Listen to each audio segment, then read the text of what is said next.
Hi guys, my name is Christine and I'm a dating, relationship and personal development coach. And today I'm talking about how to get someone who you perceive is out of your league. So someone who you think is more better looking than you, or perhaps there's someone that has like more prestige than you, who's a bit more like upper class than you. Probably, let's say you feel like you're middle class and you feel like they're sort of like one of these like upper class, like first class kind of people. So how can you get someone who you perceived is out of your league, right?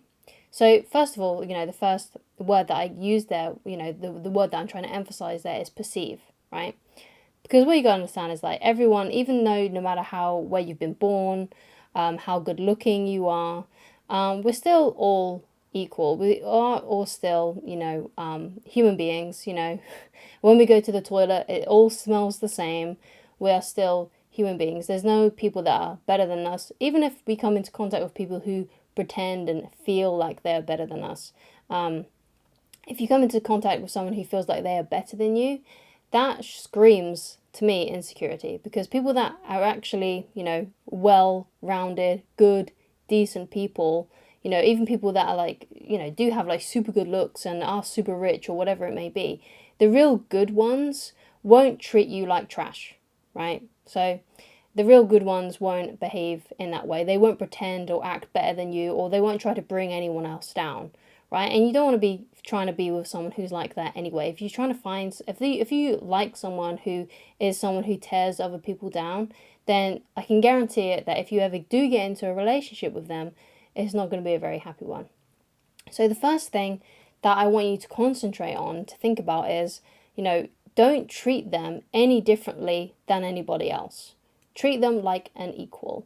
And what you'll find is that the people that are the ones that are going to most be drawn to you, no matter how good looking they are, no matter how rich they are, whatever it may be, whatever it is that you are perceiving is out of your league here, if you treat them like you're unaffected by them, if you're unaffected by what they do, by what they say, and you just kind of treat them like everybody else, like everyone else, let's say, who you go to work with, for example, right? Because everyone you go to work with, no doubt, you're going to be saying, hi, how are you? Good morning or good afternoon, depending on what time you work. You're going to be saying all these things to them in a kind of nonchalant kind of way, like you don't really care that much, right? Because, you're treating everybody the same. You're treating everybody like equals there. And you kind of have to do the same when you're dating someone and you start liking someone who's out of your league. You can't treat them any differently than perhaps any other person that you may be dating or courting, because the moment you start kissing their butt, right? The moment you start treating them like a celebrity and putting them on a pedestal is the moment you're going to lose them, right? You can't treat them any differently. You can't treat them like they're these perfect beings, because even if they look perfect, even if they act perfect, in your eyes, they're still human beings. I can guarantee it that they're still going to have flaws. They're still going to have things about them that are going to be annoying. And it may seem like they're perfect on the outside, but when you get to know them, and let's say you do start dating and you get into a relationship and you start living together, the more time you spend with someone, the more you start to see their idiosyncrasies, their flaws. And I guarantee it that if this person may look perfect and act perfect, or whatever it may be for you, I can guarantee it, if you spend enough time with them, you will start to see these flaws. So the thing that you don't want to do is act like they're flawless. Pretend that they're the most perfect angel you've ever been near and things like that, because that's not going to get you anywhere. And the moment you start thinking like that, you can't help but start behaving in that way. And when people start behaving in this way, where they're kind of like treating the person they like as a celebrity or as this like perfect angel pixie being thing, you can't help but come across in your actions more needy, more desperate for them, more wanting to get them into a relationship, just trying to force things much quicker, because you're so into them that you're just terrified of losing them. But the moment you start doing that is when they're going to start pulling away from you, because they're going to be able to sense it. They're going to be able to sense it by your demeanor, when you're hanging out, when you're on a date. So you want to just be very skeptical, basically, when you're on a date with them, when you're around them, right? And look for the flaws, because if you feel like you're slipping and you're treating them too well, basically too much like they're better than you, and like you're undeserving and they're perfect and you're going to do everything for them, and you really love them, you really like them, and you just want to spill all this kind of stuff out and tell them these things, You know, you have to be very wary and you have to be very careful, because the moment you start doing that, you're going to start losing them. And you might not even be aware of it, because you might be so into them that you're completely blinded by your needy behavior. So you have to really keep that kind of thing in check. And when you're out on a date with this person, when you're hanging out with them, look for the flaws. Look for them, especially when you feel like you're slipping, when you feel like you're falling in love madly and you're getting too needy, and you can tell that they're not quite that yet, you know, they're not quite there yet either. So if you can tell right now that you're way more into them than they are into you, then you need to start looking for flaws so you can sort of calm yourself down a bit. You know, you look for blemishes on their face. Look for, flaws in their behavior. Look for bad habits that they may have. Because when you do that, it kind of grounds you. Like, okay, I got to keep my cool. I got to remember that this is just another human being. They're going to have flaws. They're going to do things that are silly. They're going to have bad habits. You know, I've got to calm myself down with this situation and stop looking at them with rose-colored glasses, because I can guarantee this person is a human being, and when they go to the bathroom, it doesn't smell any different than when you do. Okay, I promise you that, right? So another thing is that, you know, when you're dating someone, or you're into someone or you're trying to get to date someone who is way out of your league, it's a good idea to not just be focused on them.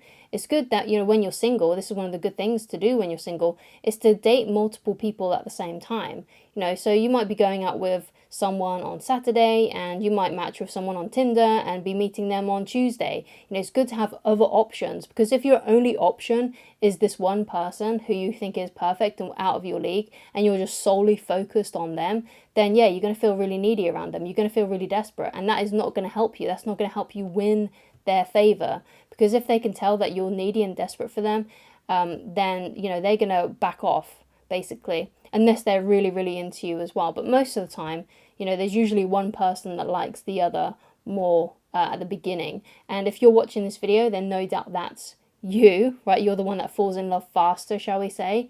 So you're the one that has to rein things in and move kind of like at their pace.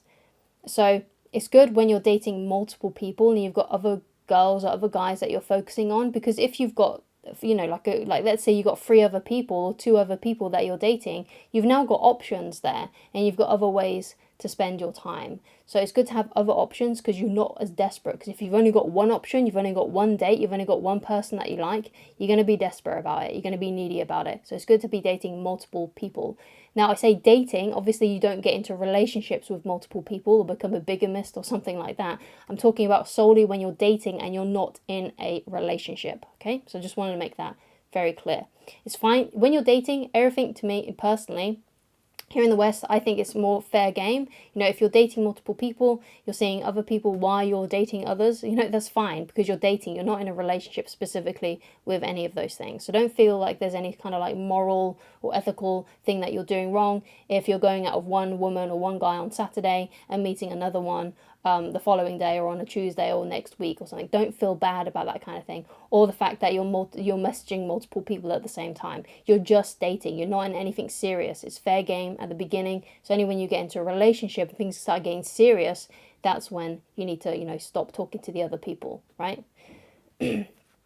So another thing is that, you know, you kind of you want to move at their pace. So if you do start dating this person, you want to let them, especially if you're really, really into them, you want to let them be the one that brings up, you know, commitment and relationships, okay? Because, you know, if you really, really like someone, you truly believe they're out of your league, then, you know, it's so easy to put them on a pedestal. It's so easy to, you know, want to make them, you know, force them into a relationship. It's so easy to, you know, bring up the topic of relationships and to ask, where's this going? Because you really like them, because you're desperate to be in a relationship with them. You're desperate for it to be more serious.